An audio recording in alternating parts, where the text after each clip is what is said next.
Well, hello. I'm just checking myself here. Okay. Well, hello, everyone. It's your girl, Gabrielle. Welcome to a brand new episode of Hot Topics. And depending on when you are watching this episode, if you are watching or listening, I gotta remember video and audio. If you are taking in this episode on June 20th, 2022. Happy Juneteenth observed, I think. Which brings me into the topic for the episode. I'm just going to go right ahead and tell you the topic for our episode. The topic for our episode is Juneteenth. Okay, now, now that you know the topic of the episode, I'm going to bring it back. Welcome to our show, Hot Topics. This is the show where we like to have those real conversations. We like to take that kitchen table talk and we like to put it all out there in the open, all for the purpose of education and learning. And today I am looking forward to this topic because today we are going to talk about Juneteenth, right? So Juneteenth just became a federal, well, not just became, but Juneteenth became a federal holiday last year. And today, I guess technically today we are celebrating it in full force, right? So you may have noticed that the post office is closed. People are taking days off.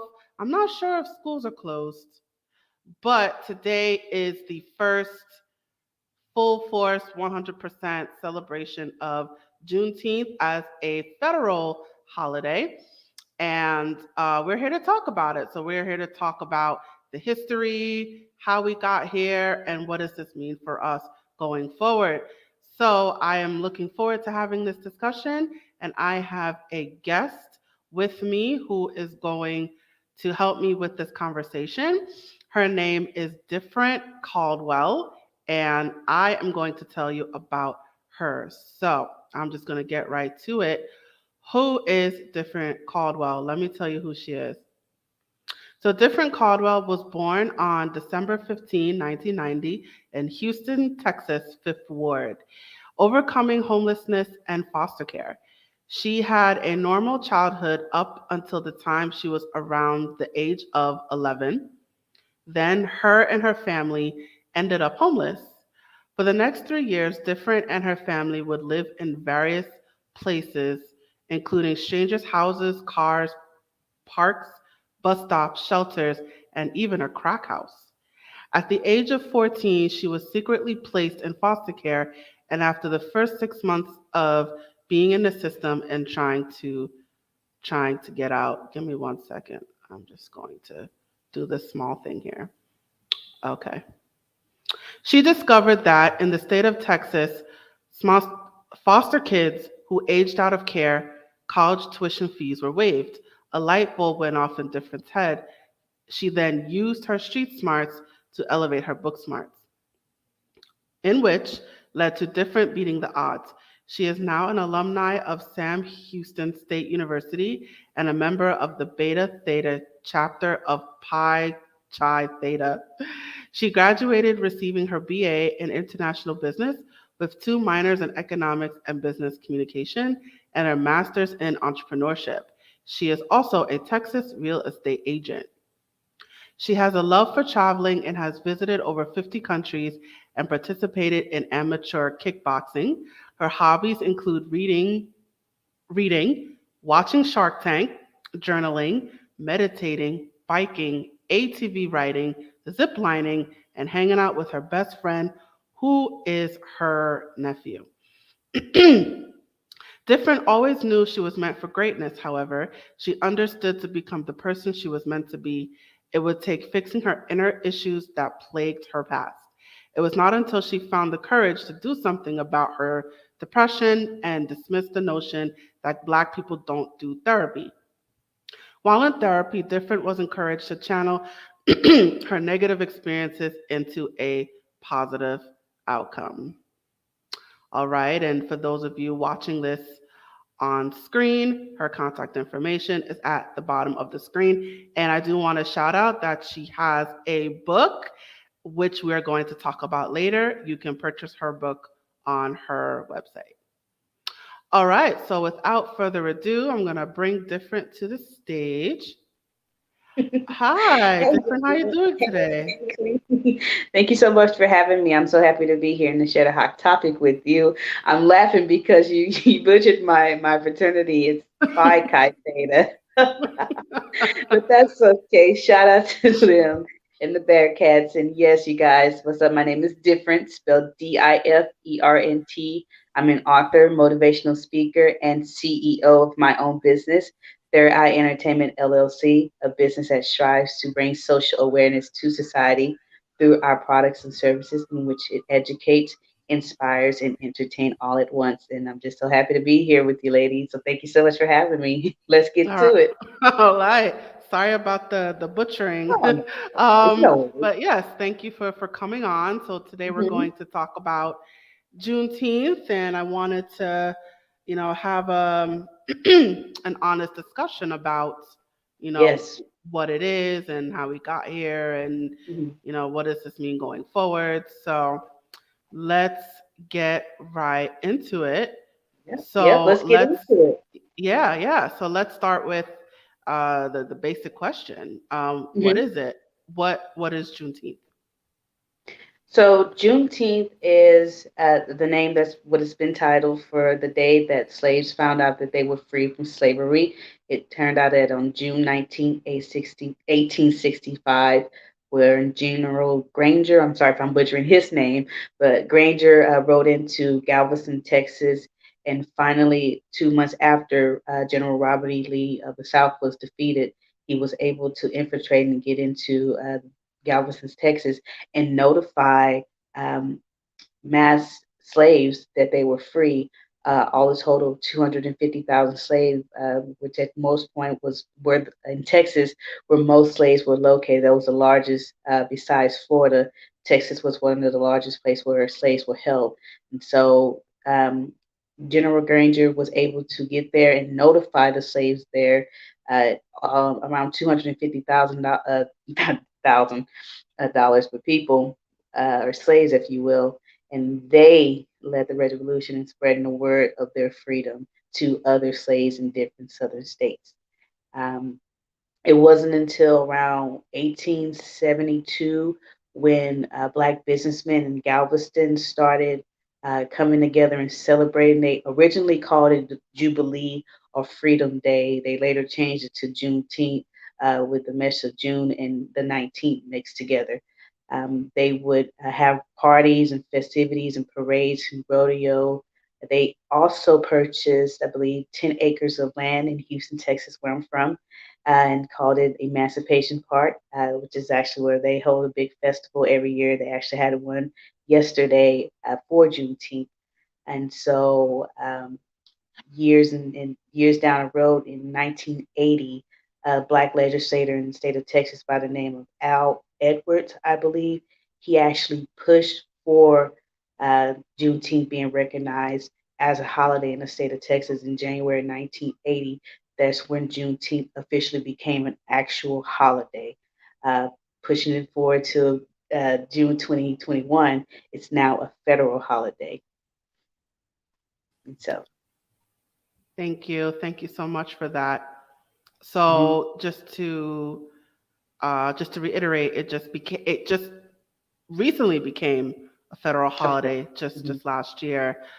mhm, So let's talk about the word itself, Juneteenth. What mhm. that signifies a specific day. What day is that? June 19th.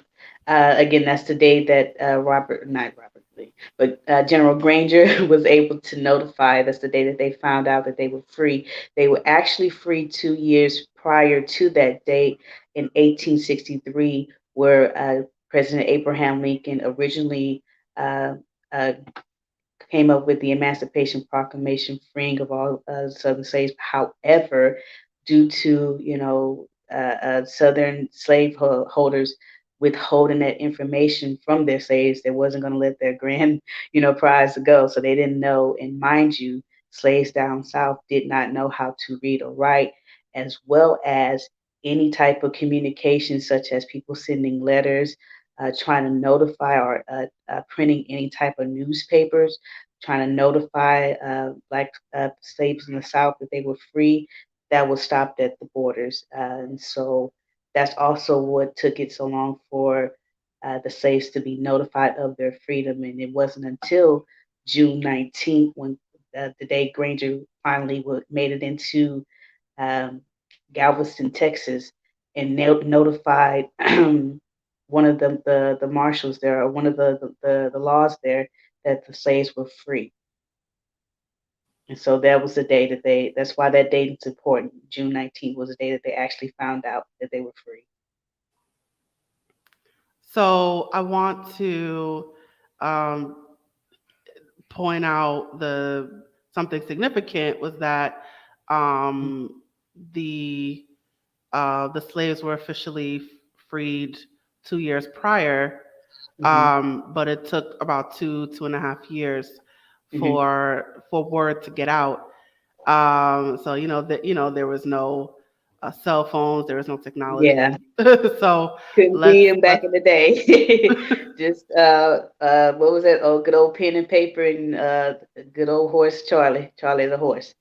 But also it wasn't just that; it was the fact that uh, the Southern slaves had made it it was on purpose that they withheld that information. They of course they wasn't going to let their slaves go because that means they would be out of business. But as well as it wasn't until General E. Lee he finally surrendered after they had ran out of resources as well. That's what also helped push along the Proclamation of Emancipation, as well as Granger being able to infiltrate Galveston, Texas, is because they ran out of the resources to do battles, such as running out of ammunition, losing soldiers in battles, lack of medical supplies and food and shelter. And so that also wore down on the South and helped the North win the war as well and free the slaves, if you will. so let's talk about let's just want to bring it back a little bit. So can I'm sorry you if I'm getting ahead. so yeah, it's fine.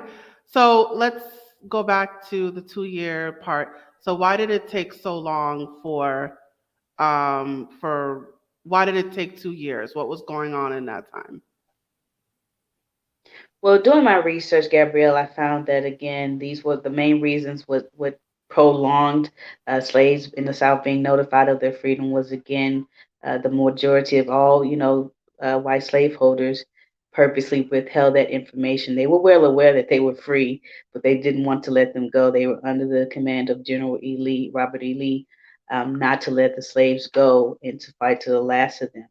And so that was a big part of it. Of course, the second part of it being that slaves were, illiterate. They did not know how to read or write. So even if information such as, the newspapers or people writing letters to down south, even if they were able to make it in, they couldn't it wouldn't it was a moot point because slaves couldn't read or write, so they wouldn't know what they were looking at. Also, again, lack of communications or the various resources with communication. It took a long time for news to travel in itself, and so mind you that there's a war going on, so not many messengers are trying to go back and forth and spread the news of the slaves' freedom on only people such as Harriet Tubman when she did the Underground Railroad. Of course, people who helped her and other abolitionists that helped. They also, would go on these runs, risking their lives, trying to notify people of the South of their freedom. Um, but again, those were the main issues and problems.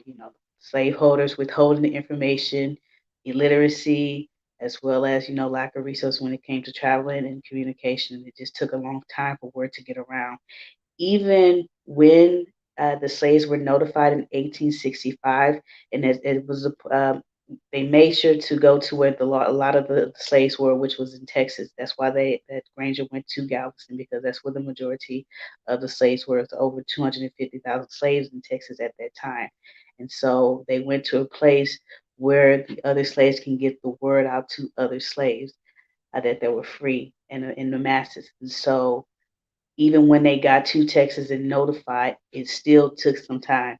It didn't take as long as 2 years, but it still took months for other slaves in different states to know of their freedom as well. So it took the cooperation of other freed black people to to to Mhm. let Once we the got the news, once Granger came and gave us the news, we ran and told everybody else that was in different states, other southern, slave states. But keep in mind that it was risky as well, and so it still took a while, but you know what was done was done. You couldn't unring a bell. Once they hit Texas, it spread like wildfire, if you will, because that was where the masses of the slaves were. so Texas was the last state to receive the news, correct? I wouldn't say the last state, but it was the important state to give the news. It had the most slaves too. They could have gone to any other state, but when they finally infiltrated Texas or went to Galveston, that's where I guess the catalyst or the bug was planted, if you will, for it to spread because that's where most of the slaves were. Hmm. If that makes sense. Right. So the majority of slavery was in Texas. So they traveled to all the other states, So but once the Texas. slaves in Texas were notified, then they went to different states, or once they were able to their freedom and get out and about and were traveling through other states, they notified all the other slaves, hey, you free, spreading the words. I think most of them, I want to say I think, but doing my research, found that some of them, even once they found out their freedom, that they were free and they made it to the north, they joined in, part of the abolitionists or, groups to come back and notify other slaves of their freedom in the South. They started to, come together and be more organized with notifying it afterwards. Hmm. Interesting. Interesting. All right. So bring it back. Let's bring it to today. Mhm. So, what do you think the significance is of this holiday being a federal holiday? What do you think it means for us? I think it's the tip of the iceberg as far as an acknowledgement goes and the step towards reparation for us when it comes to whites admitting the injustice and racial hardship that Black people have faced. It's a start, and they need to keep going. Um, I can appreciate, now being off and celebrating a day that acknowledges, all the hardship that we've been through and hopefully in acknowledgement of the hardship that we're still going through and in ways and hopes that we can come up with to create a change and stop going through what I could call a systemic um, pandemic or endemic, if you will, something that's I don't know. I don't want to say anything that's gonna sound too radical. So just try to say I'm a little mind my p's and q's if it will. So feel free to jump in and say it together. No, I mean you say whatever you want to say. It's hot topics. But yes, I Oh, guess my yeah, my yeah. if you want to get radical, it's up to you. I Um mean, you don't need, FBI coming knocking at my door. But although this book, some people will think it's radical, it's not. It's just I'm one who likes to, push the envelope or ring the bell and make you think, if you will. I'm that type of person, and so hopefully with this holiday Juneteenth finally being recognized as a federal holiday now, when people ask, well, hey, why is there no work day on Juneteenth? Now it's up to us to explain to them why. That's our opportunity to spread the word. It's people ask the question, what's it going to take, for people to understand and see our problems or what we're going through? Put it in their faces. Let them know every chance that we get, every opportunity that's given to us. You know, they may not like the fact that they're celebrating Juneteenth, but I guarantee they're not complaining that they don't have to go to work now because of us. And so it's little things like that that over time, it's my hope and prayer that when we have these conversations and push these envelopes and talk about systemic racism and injustice. And over time, we can create systemic change. Quite frankly, I'm tired of talking about systemic racism. I want to talk about systemic change. And so, which is why I wrote my book. Um, it's a book, like I said, it's meant to, get you thinking, but it's also, it's a means to end, it's a point to it. And so, yeah. Yeah, and I I don't think want to get up too off topic, so I want to wait till you ask the questions before I yeah, move on. yeah, and I think you brought up a fair point. I think because to be honest, I didn't really know too much about this holiday either, and so it's like in recent years I started learning about it. So I think the fact Mhm. that um, while I am a little suspect about how this became a federal holiday, um, Mhm. I think the fact that just like I was saying today is we're celebrating in full force. Like Mhm. now, people of all races are forced to think like, whoa, like what Yep. is the meaning of this holiday and the usual commercialism. I mean, I don't really Mhm. care. I don't really care about the commercial. Listen, if Walmart wants to do a Juneteenth ice cream, you go right ahead. you know, so it's It because make money off of our pay and profit off of our pay? I don't think so. No, some things I disagree with on that. Some they yeah, may take advantage of it, but in any case, it goes hand in hand because whether they're talking about it good or bad, they're still talking about it. Talking about Juneteenth, and so they're yeah, wrong. yeah. And I mean that's it's a fair point. Like why are you commercializing this? But then it's like they do it for every other holiday. Yeah. There's Martin Luther King, ice cream discounts, and there's Independence Day discounts. So like, why not a Juneteenth discount? But um, but I think the fact that it's out there now, even if it Hmm. is commercialized, it's forcing people to think and it's forcing people to ask questions and it's putting it in the mainstream media and it's putting it in their face. Hmm. So do you think it's a good thing that it's in people's faces? Oh, absolutely, absolutely. I hate to say bad publicity, but bad publicity is better than no publicity, I say. But in any case, this is a bad publicity. It's like you said, it makes you think. It rings a bell. It asks a question. A lot of people didn't know, why we're celebrating Juneteenth, and now a lot of people out there are asking questions. Well, why we got this day off? And then it's my hope that somebody out there is telling them it's because this was the day that the slaves found out that they were free from slavery. They didn't have to take, beatings and being shackled and chains anymore this day. This was the day. And so it's important, and I feel, whether they, capitalizing on it or not, at least it's being talked about. So I was I wanted to get your thoughts on the circumstances that surrounded Juneteenth becoming a federal holiday. I mean, I feel like I'm Miss Paranoid. I'm Mrs. Paranoid.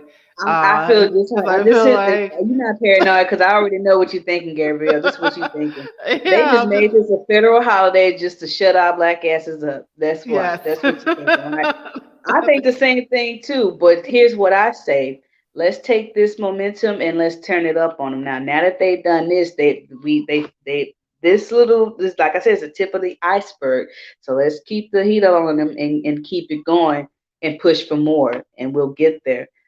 Them acknowledging that Juneteenth as a federal holiday is the first step again for them acknowledging that there was wrongdoing on their behalf and then with their people in the past and still in this day, and there is some progress that needs to be made and reparations that should be given. A lot of times, and even though I'm talking about reparations, we probably are, batting a thousand before we get it. But nothing beats a failure but a try. And what if, Gabrielle, what if we're the generation that plants the seed for the next or the next generation? And so we'll get there one day. We just got to keep chipping away at it. No matter how hard, how long it may take, we going to get there. Hmm. So that's a couple Our times. ancestors didn't go through none of this in vain, man. And, Yeah, yes. All of yeah, nowhere to get. yeah. I feel like I know as Black people, I always, I try to look at things as a positive. Like, Hmm. yeah, we still trying to fight for our rights and voting rights and Hmm. housing and redlining, and we still have all these things going on. Like, and even Hmm. as soon as slavery ended, the powers that be were like, well, no, and then Jim Crow laws came right after that. Hmm. But Hmm. and so we're still fighting. We're still fighting. But I think if we kind of look, even what is it over? I'm trying to like over 400. Even if we just look at where we were then and where we are now, I definitely think we've made a lot of progress and we came farther than. We made a lot of progress, Gabrielle, but I can tell you, I think it would be much more simpler if we as a whole, we had, and I'm a realist, so that means just speaking the truth, even if it's the ugly truth, and talking about ourselves. Go right Us ahead. as one, the Black community, we got to come together, man, and stick together, not just on one occasion, but all occasions, man. You've seen it firsthand when it came to Obama, man. When we wanted to get a Black person in office, what we do, we came together, man, and we got him in this office and kept him in the office. So we have shown just how powerful we can be, and when we come together and move as one, as a powerful, forceful as one at that. And so it's going to take us coming together, people that are, that have large platforms and have the opportunity to get out there and promote and speak on these issues that people like to sweep under the rug, no matter if it hurts the bag or if it hurts, your clientele. Sometimes speaking the truth, you got to take that L if it's worth it, man. And I know with me in my book, a lot of the people, I've lost a lot of friends in the process, and that's okay because for me it's worth it. In the end, it's gonna pay off. I feel and believe it. As a matter of fact, that what I'm speaking is the truth. It's not a lie, and so it's nothing that I'm doing wrong with this book, and it's going to catch fire just like it's supposed to. And so um, when we that's one of the issues that in itself they gave us the rope, but we're hanging ourselves when we don't come together. So it's on us to cut the rope and start building and binding, bridges between one another. And when we do that, then we will be able to rebuild in ourselves and be able to suffice and not have to depend on them and call for reparations because they're not going to give it to us.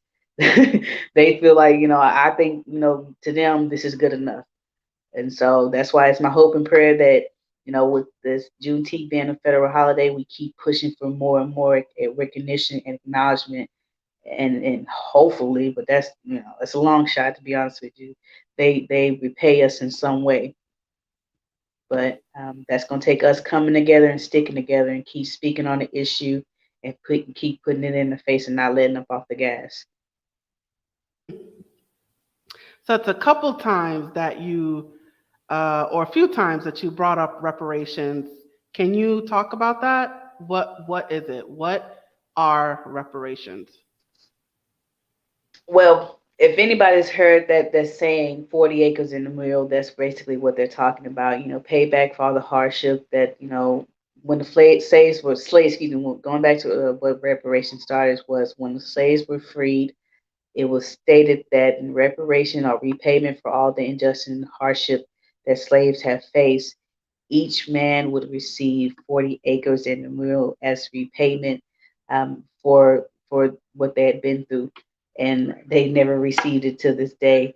Um, it was something that one of the presidents, put out as a statement in source, but technically didn't constitute or put them in any fault finding. But it was some sort of acknowledgement of wrongdoing, if you will. But that's where it started at, that they said that they were going to repay us but never did. And so, centuries later, here we are still waiting for our 40 acres in the wheel. So do you? Because I know there's like um, there's still discrimination. There's still with the redlining and like the housing crisis, and there was like actual lands that were stolen from the slaves, and descendants, they're trying to get it back. So do you think that well, let's before I ask that, what do you think is the appropriate form of reparations? To me, I'm more of, don't just give people money. Don't just give black people money, but just I'd rather you give resources. Exactly, So money and yeah. resources. Well, I say, yeah, money and resources. Every black family or household, or just depending on the situation of that person, should receive some sort of stipend, as well as certain resources um, to programs, better access, definitely for health care, especially when it comes to mental health, as well as just being able to go to the doctor and buying prescription medicine. And so they can help us or repay us in the ways that they've hindered us. Like you said, with the redlining and the housing, offer Pacific housing, even though they have HUD housing, or the housing vouchers or whatever. Um, More can be done, if you will. Um, I don't want to say favoritism, but yeah, like favoritism. For those who are trying to go to college, waive their college fees for the first 2 years, um, loan forgiveness, or as well as increasing on giving out business loans for those who are black in business and trying to get their business off the ground. Like me, I just started my business last year, and so being able to go to the bank and try to get a business loan without any type of hassling or looking at my credit, or my past history, and that being the reason why I'm denied, that would help if banks were you to not, I'm not saying overlook it, but what's it called, second chance loans or programs. I know that they were out there, but they need to be, I feel, are more options out there for those people who are struggling or trying to get their business off the ground. Mm. So now, what do you say to people that are like, oh, you know, black people are entitled. Black people just want us to give them stuff, and they're getting stuff for free. They need to work for their stuff. I worked for everything. Why they gotta just get it for free? What do you say to those people that say that, oh, black people are just getting everything, and they just, they just want things for free, and don't want to work for it? Well, I say, well, I can't speak for all, but I say not all black people are that way, because I've seen, black, white, and Hispanic people that are on, government living and don't want to get off of it. So it's not just black people. And now, for one, coming up, in the environment that I have been, I'm that type of person, whether if I was black or white, I wanted to make it on my own. And so, uh, anybody who knows me knows I've never been that person who takes hands. I've always been that person to get out and get it on my own.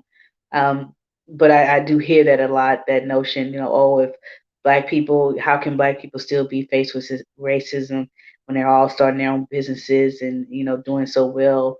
Well, the fact that, we're finally starting, if a white man and a black man were to walk in a bank and ask for a loan at the same time, and the white man were able to get it quicker than the black man, for whatever reason, they both got bad credit, as well as, or no credit, and but however the white man is still able to get it, that still shows you that there's systemic racism out there. And so, to answer your question, Gabrielle, I don't want to. I don't want to say, contradict myself, but we. Mm, You gotta think about it.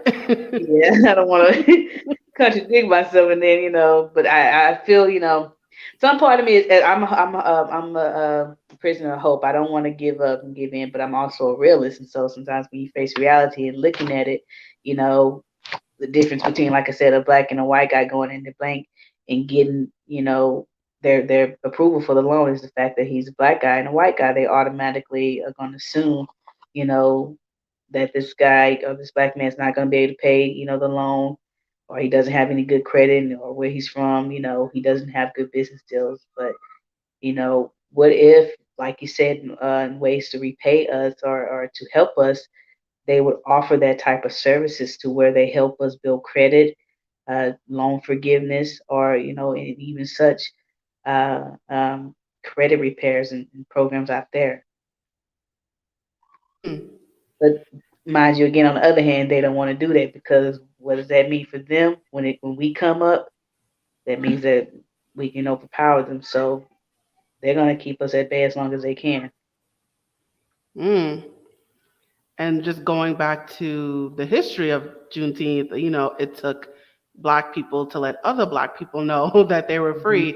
So in Hmm. some ways that applies to today, in that it takes black Exactly. people to uplift other black people, and we have to, we Hmm. in a way we have to do it for ourselves.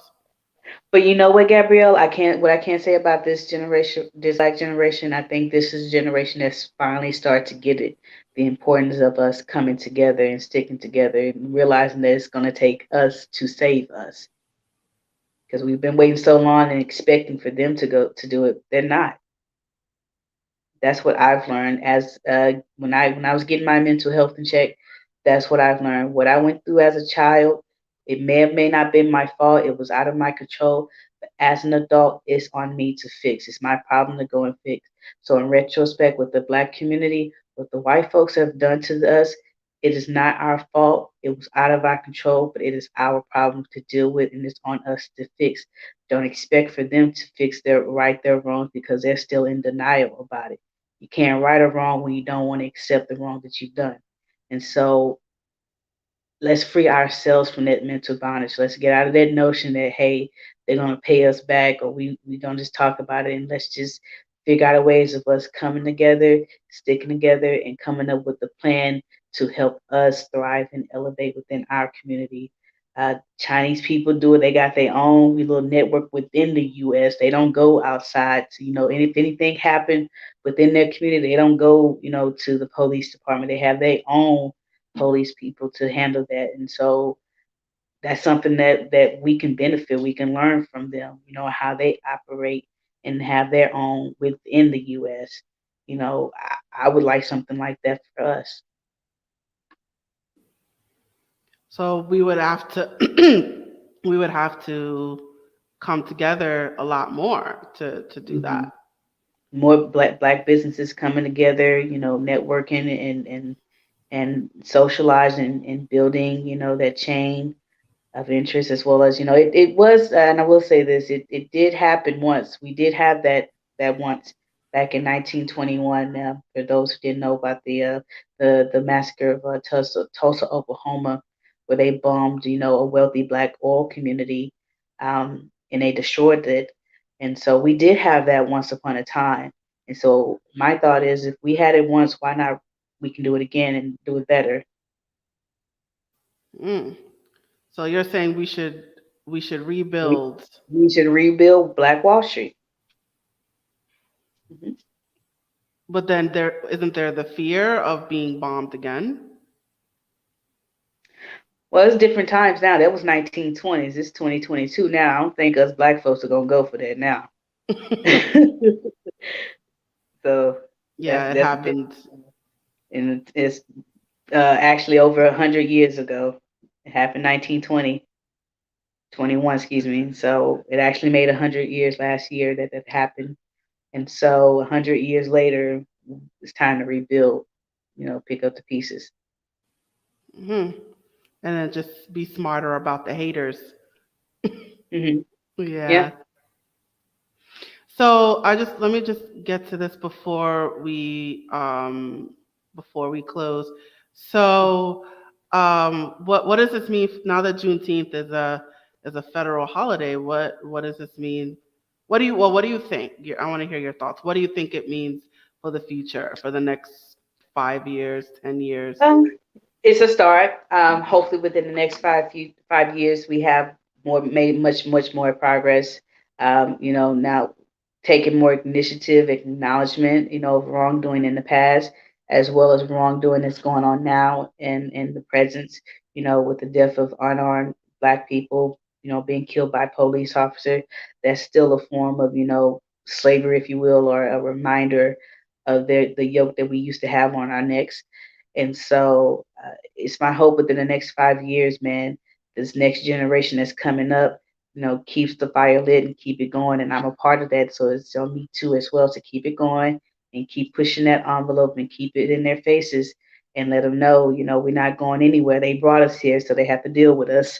And so um, with my as well as within the next 5 years, with my book, promoting it and getting the word out and spreading the message and having that become a number one bestseller and it being turned into a mini series and people learning and being educated about our past and what we went through and hopes and talking about a better future and coming up with ways to combat systemic racism and injustice in America.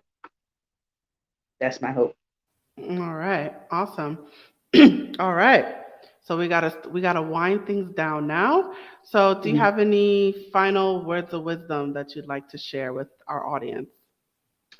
I'm a real big advocate on mental health wellness and getting it in check. And so I'd like to just make this statement that for anybody that's going through any type of mental anguish, depression, anxiety, being bullied, feeling suicidal, or know somebody that is, please know that it is okay to not be okay, but just don't sit there and not be okay. Go get help, go talk with somebody, being a therapist, family member, a friend, picking up a hobby, going to cut those off people off that mean well, or mending those broken bridges, doing something that frees you from that mental bondage and keeps you from going off the deep end and possibly taking somebody with you. If you need to, anybody out there that's watching or listening, please, if you need to, call 1-800-273-8255.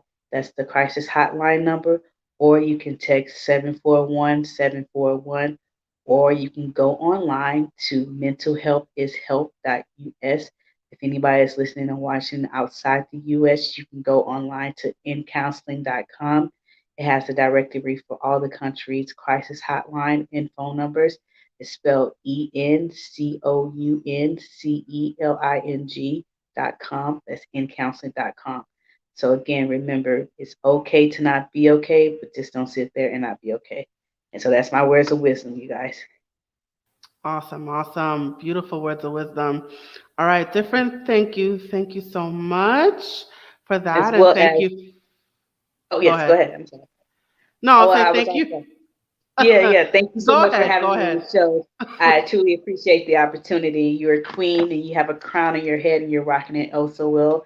Don't you ever forget it. And my book, What If? A Controversial Paradigm Shift, is available on my website, differencewell.net.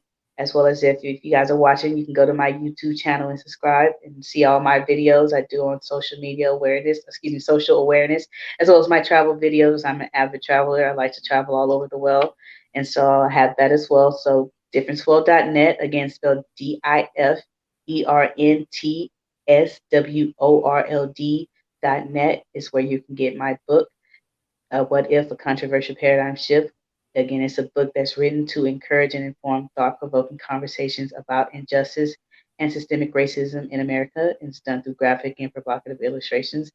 And so, again, be advised that it's also intended for mature audience as well. And so, differenceworld.net, All right. difference So world. you Learn. Yes. So you guys Mhm. heard it, right? So she has that book. Go to her website to get that book, Different,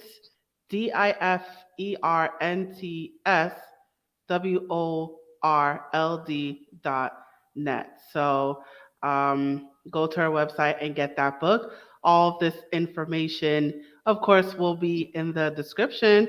So in case you Mhm. missed that, don't worry. Just take a look at our description. All of that information will be there.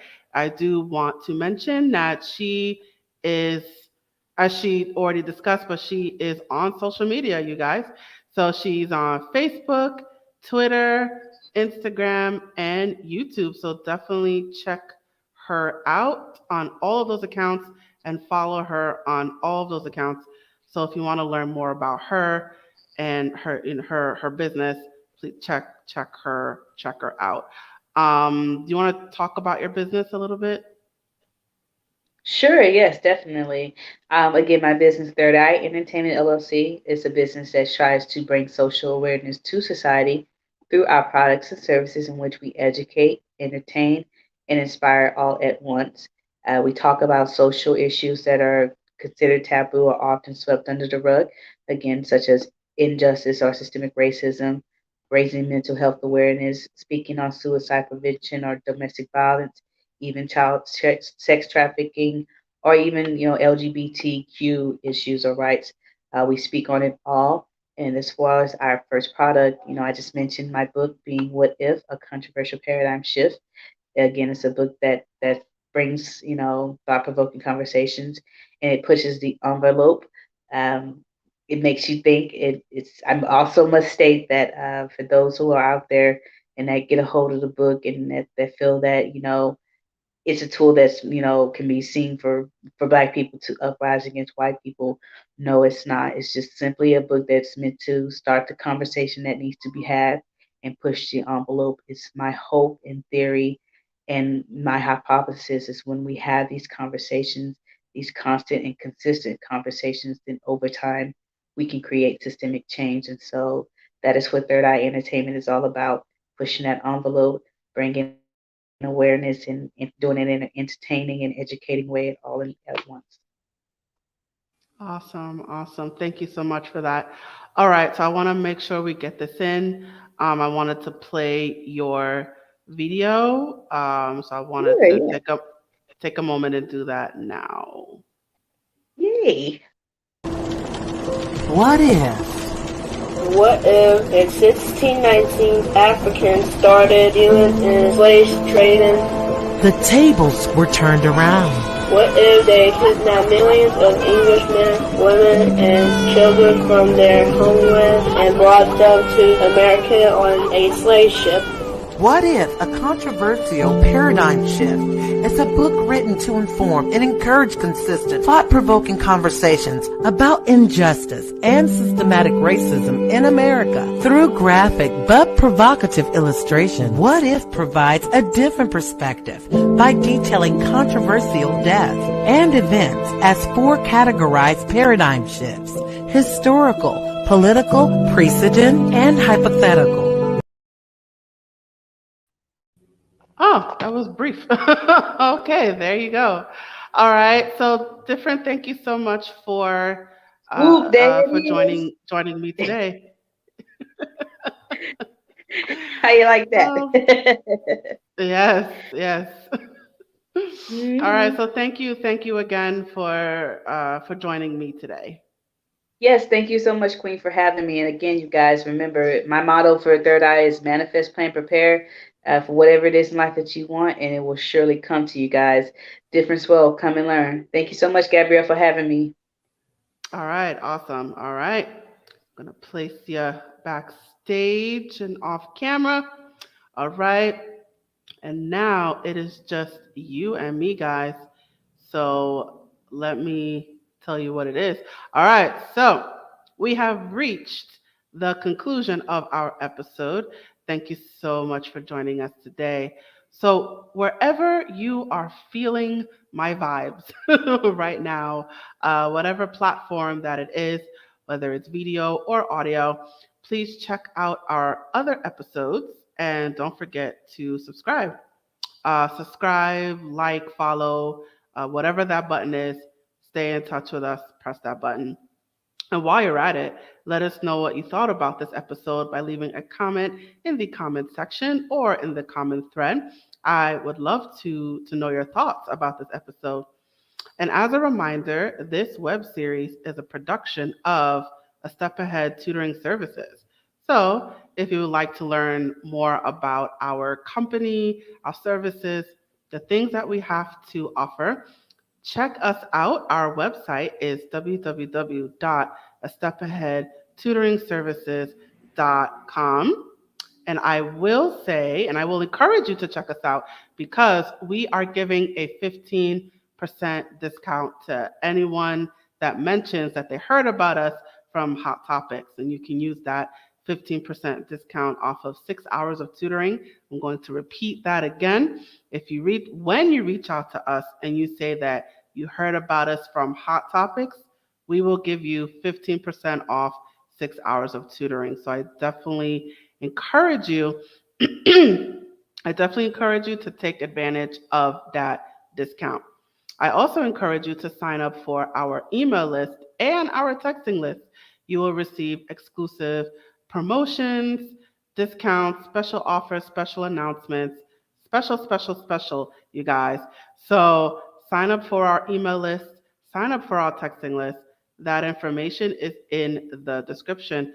So check us out, and I encourage you to sign up. And for those of you watching this on video, that information is at the bottom of your screen.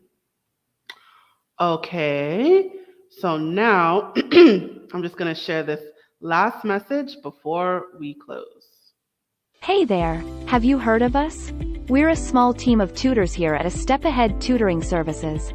We believe that education and information should be accessible to everyone, regardless of income, race, or creed. We're dedicated to making this happen, but we need your help. Please consider making a donation to our company. No amount is too small. Your donation will allow us tutors to remain employed, offer free and low-cost services, put on productions like this web series, and reach out to families nationwide. With your help, we can tackle the academic challenges of our students and the emotional, mental, and behavioral changes that result from these challenges. As a bonus, we can improve our communities in the process. Support us today. Send your donation by Cash App to $ASATS2013, by PayPal or Venmo to @ASATS2013, or by Zelle to success@astepaheadtutoringservices.com. For our Facebook Live viewers, you can also send us a star. Your support means a lot to us.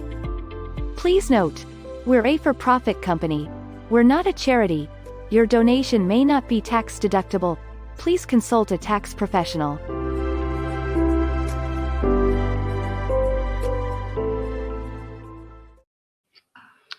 All right, you guys, and we are done.